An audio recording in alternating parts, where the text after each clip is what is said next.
As we all know, shoulder joint सबसे ज़्यादा mobile joint है हमारी बॉडी में और डेली एक्टिविटीज़ में बहुत ज़्यादा यूज़ होता है। इसलिए शोल्डर में जब भी आपको पेन या डिस्कम्फर्ट रहता है तो पेशेंट्स अपने आप को बहुत ज़्यादा हेल्पलेस और हैंडीकैप्ड फील करते हैं। छोटे छोटे काम के लिए उनको दूसरों पर निर्भर रहना पड़ता है, जिसकी वजह से पेशेंट्स बहुत ज़्यादा निराश हो जाते हैं, डिप्रेस्ड हो जाते हैं। एक चीज़ हम आपको क्लियर करना चाहते हैं, शोल्डर पेन के बहुत सारे रीजंस हो सकते हैं।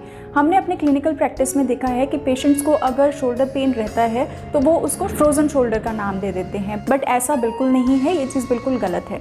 सो फ्रेंड्स, मैं डॉक्टर सरिता और आप देख रहे हैं हमारे YouTube channel my medical talks, जहां हम ऑथेंटिक मेडिकल नॉलेज आपके साथ शेयर करने की कोशिश करते हैं। हम आपके साथ स्टैंडर्ड मेडिकल रिकमेंडेशंस जो होती हैं, ऑथेंटिक और logical evidence based content share करने की कोशिश करते हैं। फ्रेंड्स, आज हम फ्रोजन शोल्डर की डिफरेंट स्टेजेस के बारे में बात करेंगे और डिफरेंट कॉजेज़ के बारे में बात करेंगे। सो अगर हम फ्रोजन शोल्डर की स्टेजेस के बारे में बात करें, स्टेज 1 होती है आपकी फ्रीजिंग फेज। फ्रीजिंग फेज जो है, इसको पेनफुल स्टेज भी बोलते हैं। स्पेशली इसका जो पेन वो नाइट में होता है, पेशेंट को नाइट में बहुत ज़्यादा फील होता है। इसकी ड्यूरेशन लगभग 3 to 6 मंथ्स होती है। Second is your frozen phase. Phase को हम फेज ऑफ स्टिफनेस भी बोलते हैं। इस फेज़ में पेशेंट को पेन के साथ साथ स्टिफनेस भी बहुत रहती है। इसमें इन्फ्लेमेशन बहुत ज़्यादा बढ़ जाती है। इसकी ड्यूरेशन लगभग 6 to 12 मंथ्स तक होती है। Third stage is your थॉइंग stage, जिसको हम रिकवरी स्टेज भी बोलते हैं। इस फेज़ में पेशेंट के सिम्टम्स जो हैं वो अपने आप सबसाइड करने लग जाते हैं, रिकवर करने लग जाते हैं और जो नॉर्मल मूवमेंट्स होती हैं आपके शोल्डर जॉइंट की, वो फिर से रिस्टोर होने लग जाती हैं। और इस फेज़ को आने में लगभग 12 to 18 मंथ्स लग जाते हैं। मीन्स ओवरऑल अगर हम देखें तो 1.5 ईयर, लगभग 1.5 साल के अंदर फ्रोजन शोल्डर अपने आप ही रिकवर करने लगता है। फ्रोजन शोल्डर क्या है, इस बारे में हम आपसे पहले डिस्कस कर चुके हैं। अगर आपने हमारी वो वीडियो नहीं देखी है तो लिंक आपको डिस्क्रिप्शन बॉक्स में मिल जाएगा, आप वहाँ से चेक कर सकते हैं। रिपीटेड स्ट्रेन की वजह से, because of any activity, for example अगर आपने कोई गलत एक्सरसाइज कर ली है या कोई ऐसा काम कर लिया है जिसकी वजह से शोल्डर पर गलत तरीके से लोड पड़ रहा है, उससे क्या होता है कि शोल्डर में इन्फ्लेमेशन हो जाती है। हर बार वो मूवमेंट आप करेंगे उससे फ्रिक्शन होगा और इन्फ्लेमेशन और ज़्यादा होगी, जिसकी वजह से थिकनिंग ऑफ कैप्सूल हो जाता है और जिसकी वजह से पेशेंट को बहुत ज़्यादा पेन और स्टिफनेस रहती है। अब हम बात करेंगे कॉज के बारे में, किन किन कारणों की वजह से फ्रोजन शोल्डर आपको हो सकता है। कॉज को हम बेसिकली 2 कैटेगरीज में समझने की कोशिश करेंगे। First is your shoulder related causes and second category जो है आपकी वो आएगी non shoulder related causes. Shoulder related causes मतलब अगर डायरेक्ट शोल्डर की इन्वॉल्वमेंट है, शोल्डर जॉइंट की इन्वॉल्वमेंट है किसी इंजरी की वजह से, फॉर एग्जांपल अगर आपको कोई ट्रॉमा हो जाता है, फॉल इंजरी की वजह से कोई ट्रॉमा हो जाता है, तो आपका शोल्डर जो है वो आप मूव नहीं कर पाएंगे और उसकी रिकवरी के लिए आपको रेस्ट करना पड़ेगा और उसकी वजह से आपको फ्रोजन शोल्डर हो सकता है।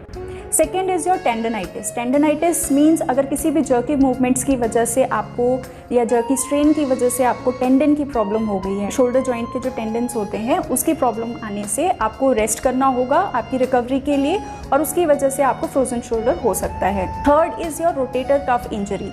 रोटेटर कफ मसल्स का टेयर अगर होता है तो डॉक्टर आपको काफ़ी टाइम के लिए रेस्ट प्रिस्क्राइब करते हैं और इस केस में भी आपको बहुत ज़्यादा पेन फील होता है। जो पेशेंट है वो शोल्डर को मूव नहीं करते हैं, जिसकी वजह से पेशेंट का कैप्सूल और ज़्यादा टाइट हो जाता है, जिसकी वजह से फ्रोजन शोल्डर होने के चांसेस काफ़ी ज़्यादा हो जाते हैं। ओवर यूज़ और फॉल्टी मूवमेंट्स।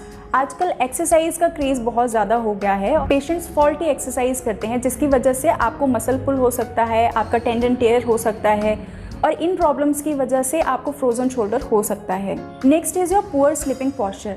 जब हम अपनी एल्बो को अपनी हेड के नीचे रख के सोते हैं तो इस पॉस्चर में क्या होता है कि हमारा जो शोल्डर जॉइंट है वो बिल्कुल लॉक पोजीशन में चला जाता है और उसको हम एक्सटर्नल रोटेशन बोलते हैं। सो एक्सट्रीमली एक्सटर्नल रोटेशन में जो है आपका कैप्सूल जो है वो और ज़्यादा टाइट हो जाएगा, जिसकी वजह से आपको फ्रोजन शोल्डर होने के चांसेस बहुत ज़्यादा हो जाते हैं।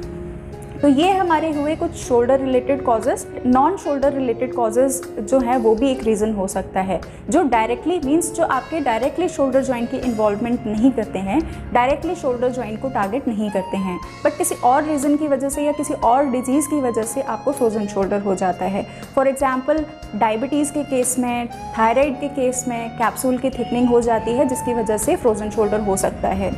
Then referred pain. Referred pain means आपका ओरिजिन कहीं पे है पेन का और आपको रेडिएट पेन कर रहा है शोल्डर जॉइंट में। फॉर एग्जांपल अगर आपको हार्ट डिजीज़ है तो हार्ट पेशेंट को जो है वो पेन आपका शोल्डर जॉइंट में रेडिएट करता है और पेशेंट अपनी मूवमेंट को रिस्ट्रिक्ट कर लेते हैं, जिसकी वजह से भी आपको फ्रोजन शोल्डर हो सकता है।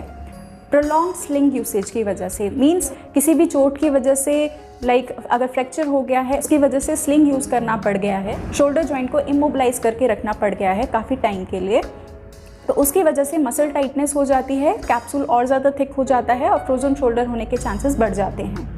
Next is your muscle weakness. Shoulder joint के पीछे की जो हमारी स्कैपुलर मसल्स होती हैं या फिर शोल्डर जॉइंट के आगे की जो हमारी मसल्स होती हैं, वो मसल्स अगर हमारी वीक हो जाती हैं तो शोल्डर हमारा जो है वो आगे की तरफ मूव कर जाता है। शोल्डर अगर आपका आगे की तरफ मूव कर जाएगा तो वो एक नॉर्मल पोजीशन में जो हमारी नॉर्मल एक्सिस होती है शोल्डर जॉइंट की, वो मेंटेन नहीं कर पाएगा। तो शोल्डर जॉइंट का जो नॉर्मल पोजीशन है वो अफेक्ट हो जाती है और गलत मूवमेंट जब आप बार बार करेंगे तो उसकी वजह से फ्रिक्शन होता है और इन्फ्लेमेशन होती है और फ्रोजन शोल्डर आपको हो सकता है।